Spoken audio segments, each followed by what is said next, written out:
up, guys? We are back in the garage and we're just doing a little bit of a, I don't know, midwinter work on the boat. There's a few things we need to do. Obviously, as you guys saw, we finally got the Newport Vessels NK300 mounted. It's actually pretty light, which I love.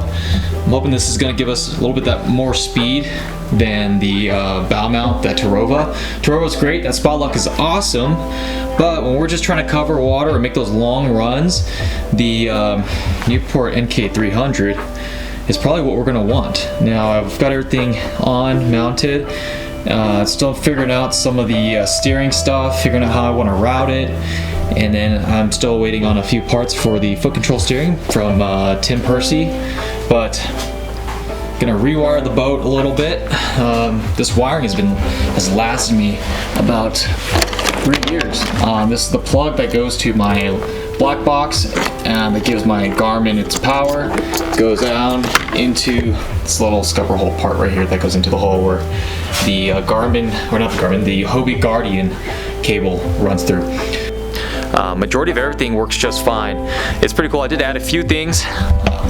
I added the mess, by the way, the Tim Percy plate right here to the seat, the Hobie Vantage seat plate. It's supposed to prevent the hull from cracking because it spreads out the actual weight and the force. I also upgraded to the newer generation or version Summit Fishing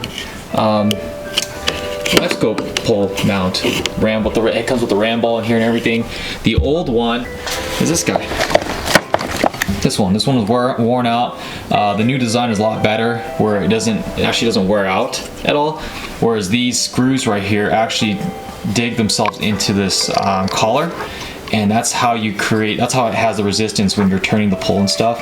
You can adjust your resistance, but over time, the material, this 3D printed material, wears out, and then it either will crack or break, and then you'll have to buy a new one. But their new design is awesome. It has nothing to really do with the actual material itself. It's more so the design, and this design is awesome. You got two collars up here, which are Allen bolts, and they are bolted in. And then this collar is just kind of a clamp, and you can loosen it, so you can turn it, and you can tighten it down, and there's no parts actually really wearing on each other. Apart from that, we got the new maps on here, and we'll go through that at another time, but we got the new maps for the Garmin Vision Plus. That's what I do in the winter. I am hoping to do some ice fishing here soon, but it is stupid cold. I mean, let's see, what's the temperature right now? It's supposed to get into the negatives tonight. You can see that. That's what the weather is supposed to be like, which is crazy. Definitely not the best time to work on a kayak, but it's the only time I have to work on the kayak. So I want to make sure I get this all set up. I want to get used to using the steering and stuff like that. Make sure everything works properly so that we don't have issues when we get to Oklahoma. After I'm done here, we'll jump inside and I'll show you what else I do when it's snowing out and it's cold as heck.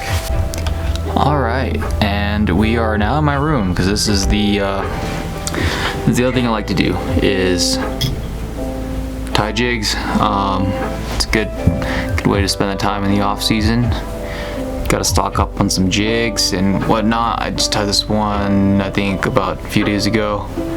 It's more of it's kind of weird with the light hitting it, but this is more so like obviously it's a crawl presentation, but in certain areas I see a lot of brown, a hint of orange, and then that green pumpkin as well. The head that I'm using is not one that I poured, or the hook that I put in there. The jig heads I like to use, especially for like footballs, like, you know, not micro, but finesse, smaller, downsized, compact football jigs, are these Venture Lures Traverse football heads.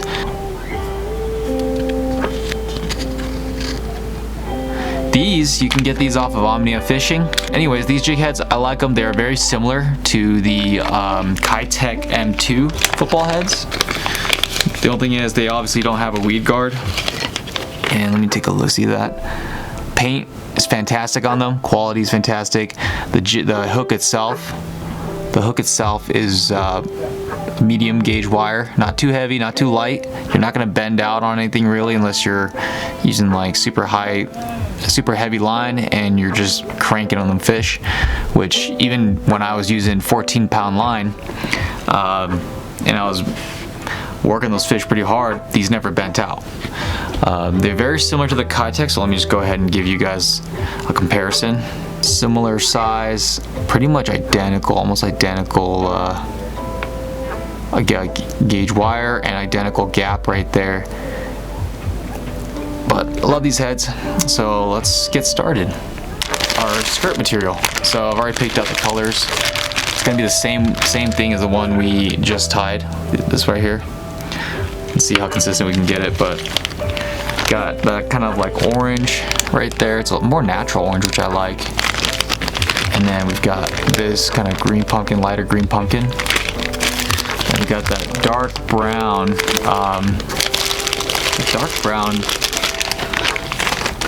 living rubber. So it comes like this, and it's like belt, and you have to separate all the each individual skirt. But the nice thing is there's a little trick to it, and I'll show you guys that at the end. The other thing that we're going to be using is some galvanized steel wire right there.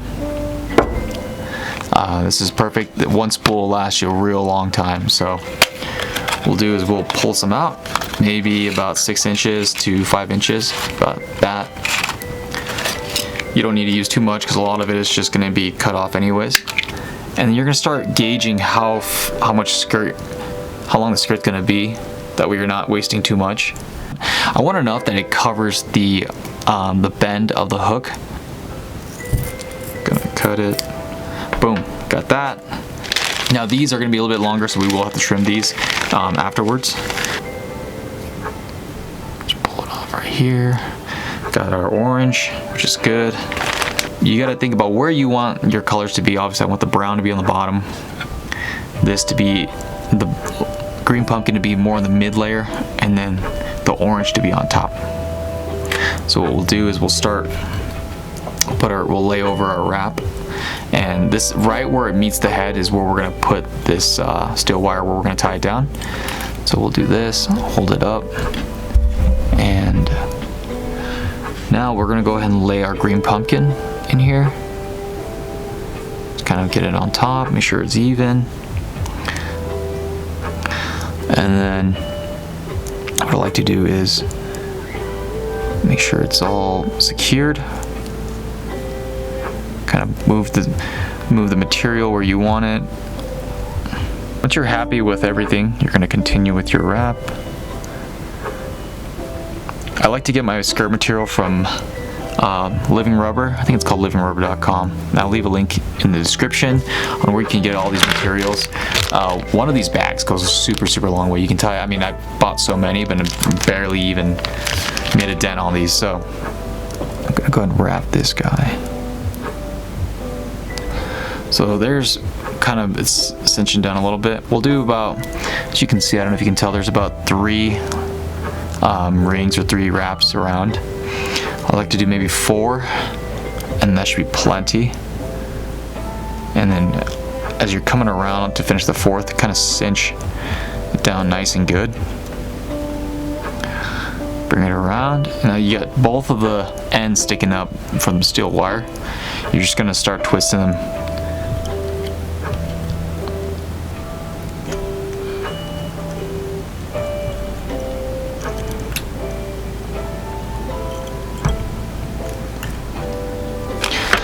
And then as you can see, as I was doing that, it kind of pulled the skirt this way and it rolled it this way. So what we're gonna do is we're gonna twist it, rotate it a little bit so that the brown is on the bottom.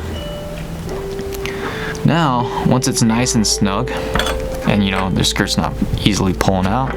Now you don't need to do it too tight, because if you do it too tight, it'll actually cut the skirt. Now that you got it where you want it, go ahead and take some snips. I'm obviously using some clippers for this, which you should probably just use some wire cutters. These work. Boom, so now you got the little point there. We're gonna bend that down into the body so it's not sticking out and not gonna poke anything and not grab anything, grab any grass or anything else. And it's gonna lock it in. And I don't have the right pliers for this, but we are going to make it work.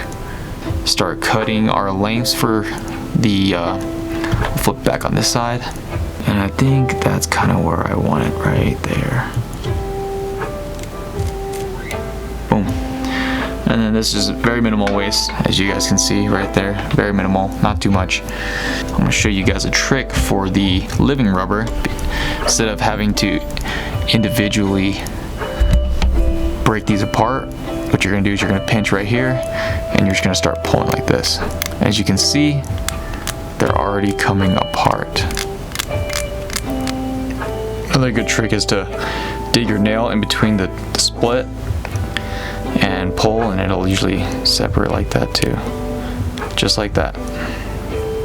Alright, now that we've split all of them, we can take it from the vise and just make sure you don't see any, like, I would like to call them bald spots, where you can see straight to the actual collar.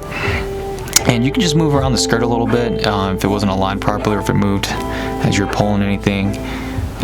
Make sure that your length's proper. You don't need to trim any more off. So you see, you got that brown bottom, a little bit of that green lighter green pumpkin going to orange. It's a little bit nice. It's a nice transition. I like it a lot.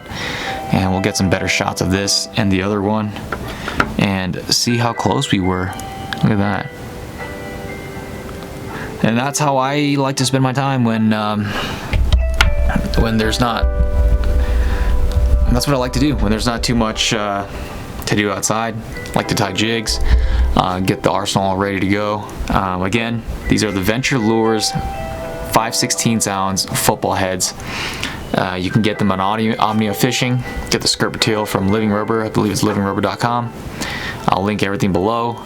But thank you guys for sticking with me, tying some jigs. We obviously need to finish up the kayak, take it out, do some testing, make sure everything's good, and then we will then do a full kayak review of the Hobie that I've been fishing out of for 3 years already. So thank you guys for watching, and I'll see you guys on the next one.